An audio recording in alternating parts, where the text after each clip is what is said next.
안녕하세요. 반갑습니다. 오늘은 빌 비숍의 관계우선의 법칙을 가지고 왔어요. 이 책은 제가 정말 소중하게 여기는 책인데요. 좀 2013년도? 4년, 그때 읽었고 4년 전에 읽었어요. 알게 됐는데 그 당시에도 제가 중고로 3만 원을 주고 구입을 했어요. 그런데 이사하다 잃어버렸나 봐요. 최근에 이제 다시 구입을 하게 됐습니다. 중고가가 3만 원, 덜 판된 책이에요. 오늘 이 책의 1장까지만 한번 보려고 해요. 빌 비숍이 저자는 세계적인 비즈니스 전략가고요. 비숍 인포메이션 그룹의 회장이자 저널리스트예요. 마케팅과 이제 컴퓨터 기술을 접목해서 디지털 마케팅 분야로 굉장히 유명하신 분입니다.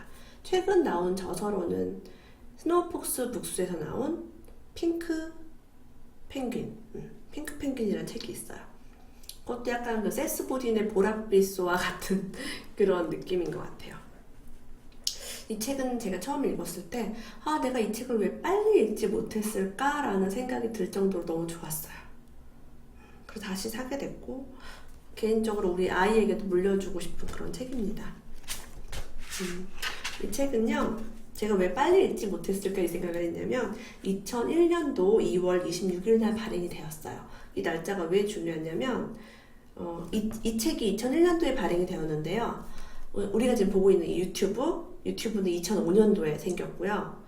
우리가 좋아하는 이제 SNS 중에 대표적으로 페이스북은 2004년도에 생겼어요.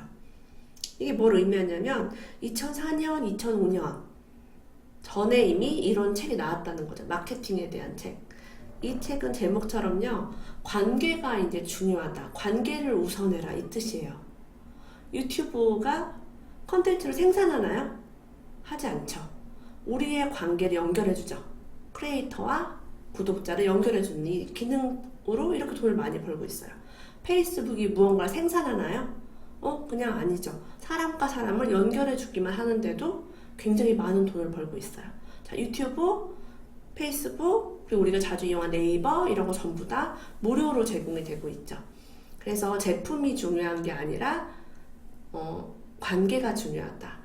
그런 이야기를 하고 있고, 뒷부분에 가면 나오지만 이제 무료로 제공하는 게 왜 중요한지에 대해서 얘기를 합니다. 이제 더 많이 알릴 수가 있으니까요. 우리가 텔레비전도 공짜로 보잖아요. 그러니까 텔레비전에 나오는 사람들은 돈을 많이 벌어요. 가만히 보시면요, 돈을 받는 사람이 돈을 많이 벌지 않고요, 돈을 받지 않는 사람이 돈을 많이 벌어요. 자, 우리가 드라마를 봐요. 근데 우리가 그 배우한테 돈을 주나요? 직접적으로 주지는 않죠. 그런 것처럼 우리 카카오톡 쓰고 있죠. 카카오톡 회사에 돈을 내나요? 내지 않아요. 이런 것처럼 앞으로 21세기 마케팅은 관계를 우선해야 된다. 너무너무 좀 제가 지금 살면서 왜 이 기업은 이렇게 성장할까? 왜 이런 회사가 돈을 많이 벌지?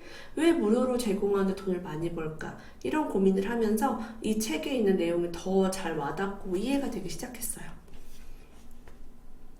이 책에 대해서 한번 이야기를 해보겠습니다. 21세기 기업 환경을 관통하는 하나의 법칙을 발견했다. 제품으로 승부하는 것이 아니라 고객과의 관계로 승부하는 관계우선 법칙이다. 이 법칙은 아마도 21세기 마케팅 불변의 법칙일 것이다. 이렇게 서두에 이야기를 하고 있습니다. 이거는 옴기니가 쓴 말이네요.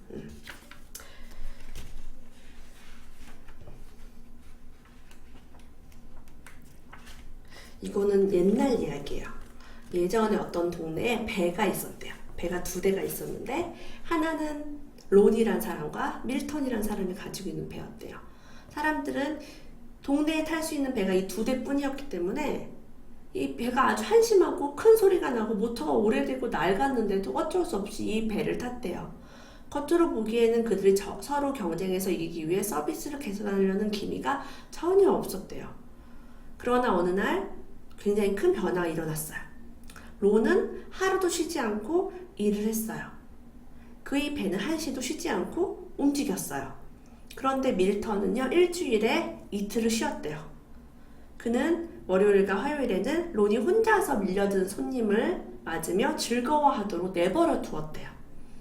하지만 밀턴이 이틀을 쉰 이유가 따로 있었죠. 그건 그의 비밀이었어요.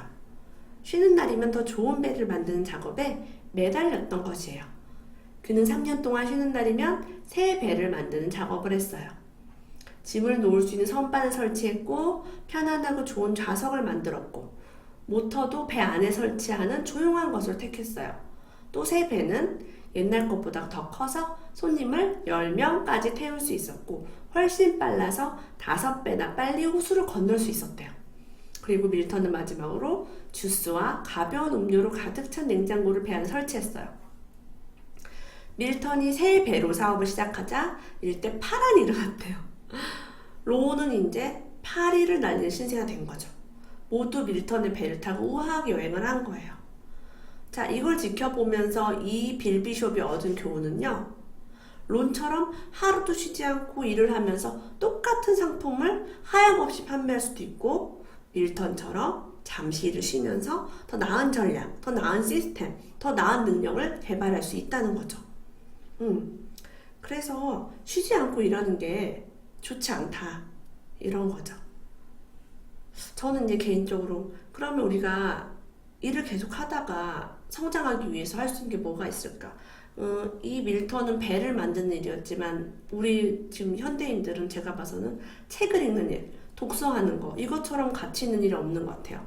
빌 게이츠랑 마크 주커버그 같은 IT 기업가들이 항상 하는 일이 가장 열심히 하는 일이 책을 읽는 일이라고 하잖아요. 지금도 빠짐없이 책을 읽는다고 합니다.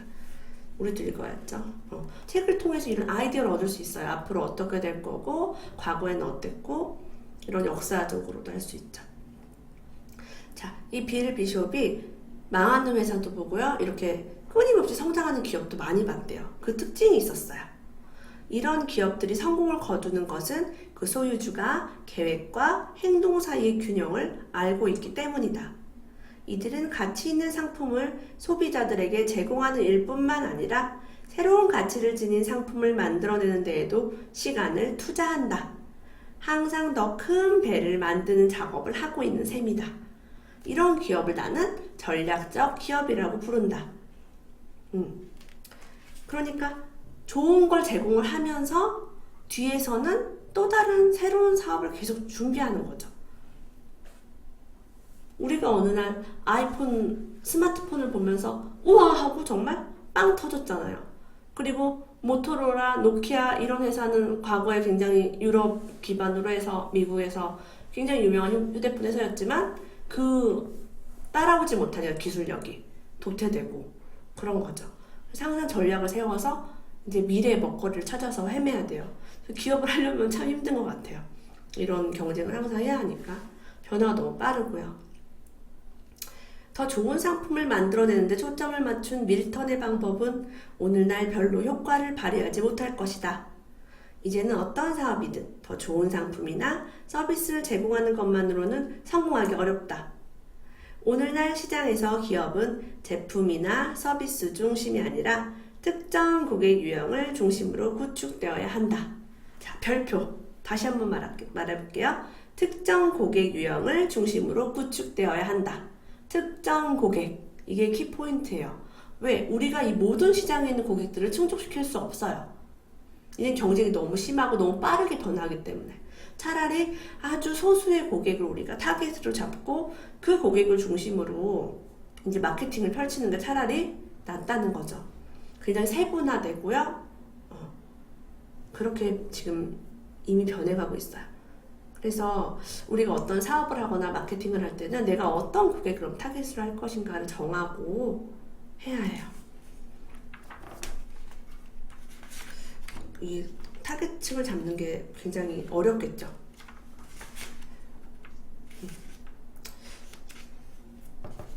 고객들은요, 더 좋은 물건을 발견하면 순식간에 배를 바꿔 타버린대요. 과거에 그들이 소비자 서비스에 기울인 노력들은 국경을 넘나드는 쇼핑과 전자상거래와 온라인 경매, 옥션 이런 사이트를 의미하는 것 같아요. 온라인 경매가 가능한 시대에는 아무런 의미가 없어 보인다. 자, 예전에는요, 우리가 눈에 보이는 상품을 보고 이렇게 쇼핑을 했어요. 이 물건이 좋은가, 저 물건이 좋은가 하면 샀죠. 하지만 지금은 그럴 필요가 없어요. 휴대전화로 더 싸고 더 좋은 물건을 우리가 선택을 할 수 있어요. 그리고 외국에 있는 제품이 들어오죠. 중국산 제품이 더 싸요. 질도 나쁘지 않아요. 그러니까 우리가 그런 걸 택할 수밖에 없고요.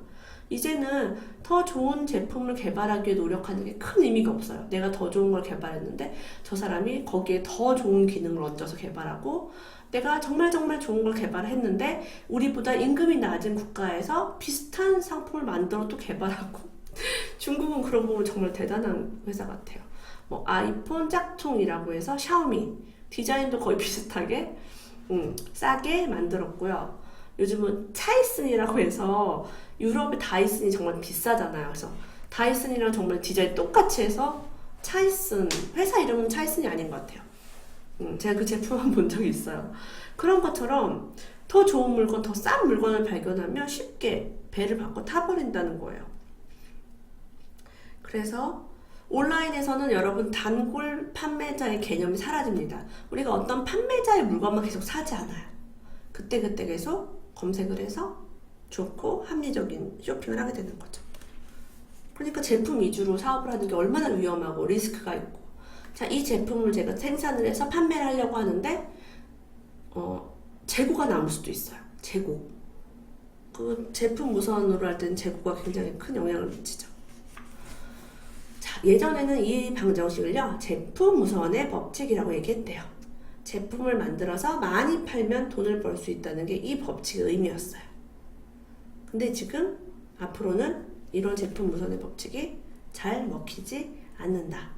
지금까지 제품 무선의 법칙으로 돈을 많이 번 그런 사례가 많았어요. 예전에는. 그 이유는 예전엔 느린 변화의 속도, 정말 세상이 느리게 변했고요. 두 번째는 경쟁이 치열하지 않았어요. 제품을 만드는 데는요, 공장도 필요하고요, 설계도 해야 되고, 그런 걸 하는데 굉장히 많은 시간과 돈이 들어요.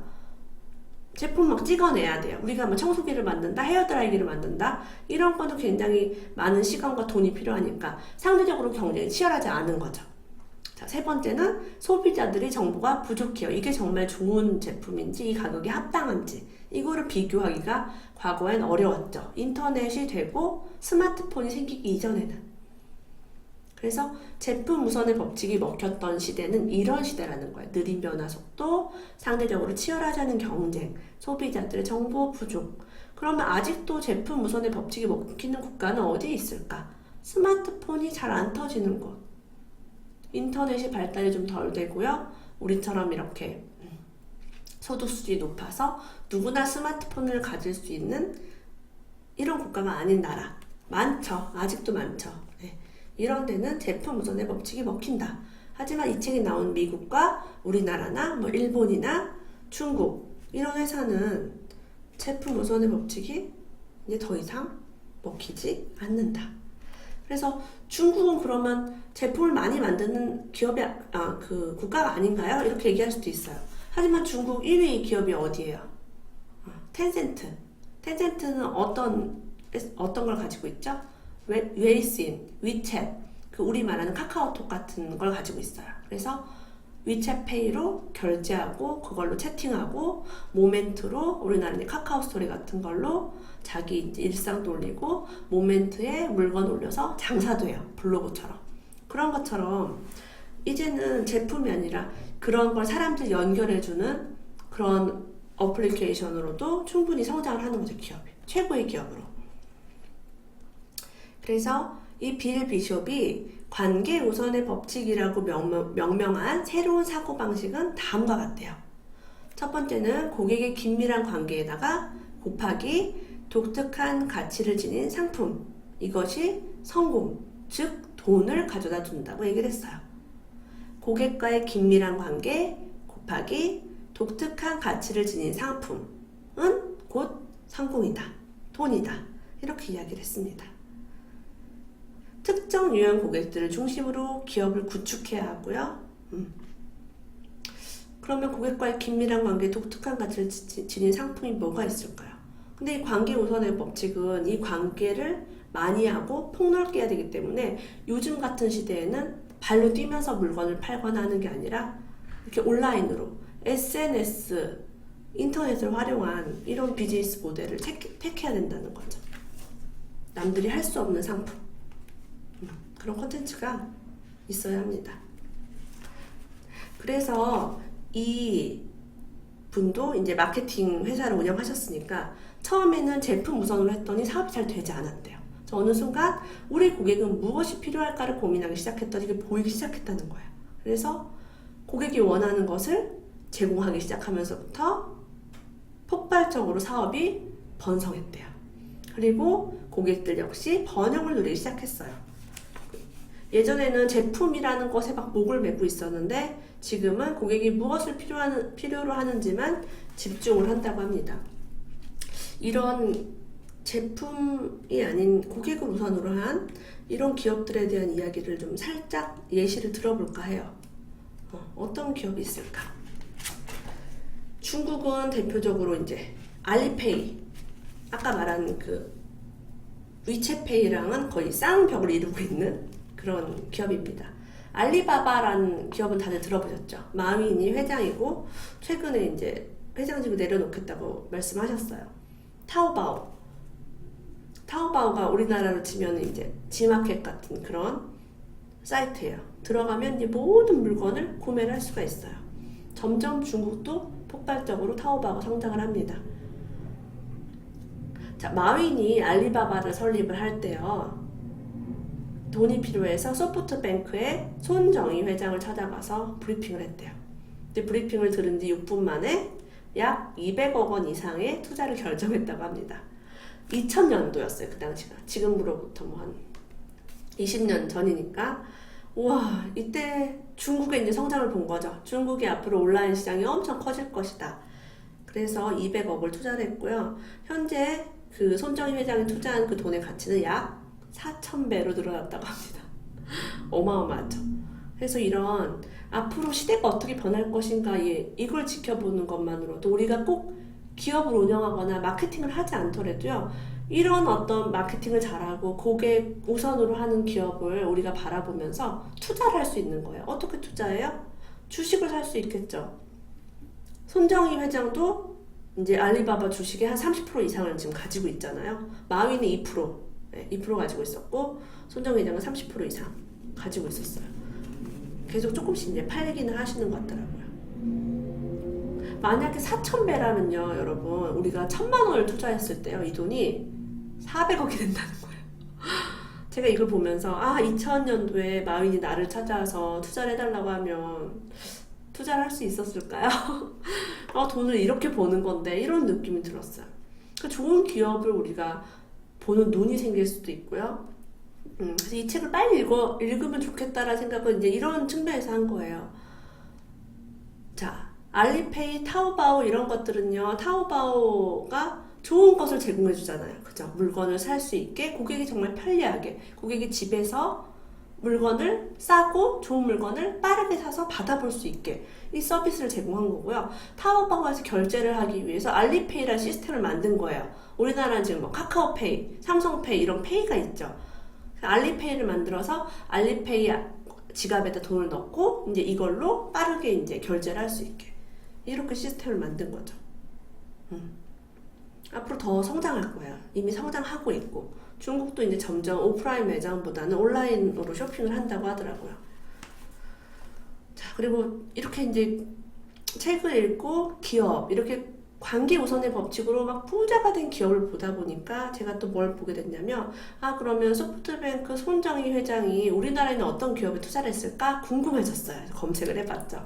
그랬더니 소셜 커머스로 굉장히 유명한 쿠팡에 2015년도에 1조 1천억을 투자했다고 합니다.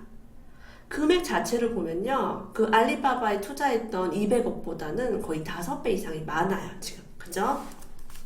2015년도라 이제 돈의 가치가 다르긴 하지만, 그래서 그럼 쿠팡이 이렇게 많은 돈을 가지고 뭘 하고 있는지를 봤더니 여러분 다들 아시죠? 로켓 배송, 굉장히 빠르게 배송하는 거. 오늘 주문하면 내일 오나요? 막 엄청 빨리 오죠. 로켓 배송이 되는 제품이 있어요. 그리고 굉장히 빠르고 저렴하게. 대신에 쿠팡은 지금 몇 년째 적자를 계속 보고 있어요. 왜? 고객이 뭘 원하느냐가 더 중요한 거예요. 어떻게 돈을 더 벌까가 중요한 게 아니라. 그래서 우선은 막대한 투자금을 들여서 그걸로 이렇게 관계를 개선시키고 좋은 서비스를 제공하는 데 쓰고 있어요. 그런 걸 제가 봤을 때 다른 2등, 3등, 4등, 5등의 소셜 커머스 기업들이 얼마나 버틸 수 있을까 이 생각을 제가 했거든요. 그럼 만약에 다른 소셜 커머스가 버티지 못하고 다들 사라진다면, 자, 아까 말한 밀턴이 좋은 배를 만드니까 그 다른 사람 누구죠? 네, 그 사람은 낡은 배를 가지고 있던 사람은 그냥 그 일을 그만뒀어요. 그만두고 고물상에 갔대요. 그런 것처럼 1등 기업만 살아남고 이제 사라지겠죠. 다른 기업들이. 이렇게 적자가 계속 나면요. 지금 소셜 커머스는 다 적자예요. 흑자가 나지 않아요. 워낙에 저렴한 가격으로 공급을 하고 있기 때문에. 1등 기업이 처음부터 이익이 나지 않고요. 시장을 얼마나 점유하느냐. 그걸 지금 싸우고 있는 것 같아요.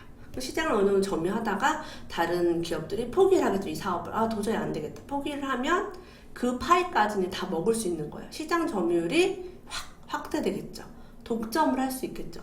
그때부터는 아마 수익이 좀 나는 어떤 그런 서비스가 가능하지 않을까? 박리담의 전략으로 가지 않을까 싶어요. 그래서 오늘 뭐 이 책을 통해서 이것저것 얘기하다가 기업 얘기까지 나누었는데요. 결과적으로 대기업이나 기업이 돈을 버는 원칙이나 개인이 뭐 영업을 해서 돈을 버는 거나 비슷해요. 그 본질 자체가 너무 비슷하기 때문에 저는 이제 이런 책을 읽으면서 항상 그런 걸 이제 비교를 해보는 거죠. 어떤 기업이 성장했는지, 어떤 개인이 성장했는지. 그리고 근로소득, 일을 해서 버는 돈도 좋지만 이렇게 손정희처럼 좋은 것을 알아보는 눈을 가지고 투자를 하는 것만으로도 가만히 앉아서 4,000배를 벌 수 있잖아요. 그래서 저는 이제 책을 읽으면서 항상 그런 걸 봐요. 앞으로는 어떤 기업이 뜰까? 어떤 기업이 질까? 그럼 우리 아이가 취업 준비를 할 때도 좀 미래 성장 가능성 있는 회사를 가면 좋잖아요. 그죠? 그래서 그러니까 기업에 대한 공부도 주부가 할 필요성이 있습니다. 우리가 1인 기업가가 될 수도 있고요. 요즘 1인 기업가 정말 많죠. 1인 기업가가 될 수도 있고 남편이 어떤 일을 하는데 선택을 하는데 좀 더 좋은 영향을 줄 수도 있고 우리 아이가 진로라든가 뭐 전공을 선택할 때도 관계 우선의 법칙에 근거한 그런 일을 할 수 있도록 격려할 수가 있겠죠. 그래서 오늘은 1장까지 읽어보았고요. 다음 시간에 2장과 함께 더 꿀팁, 정말 최고로 성공하는 기업의 비법을 가지고 오겠습니다. 끝까지 함께 해주셔서 감사합니다. 다음에 또 만나요.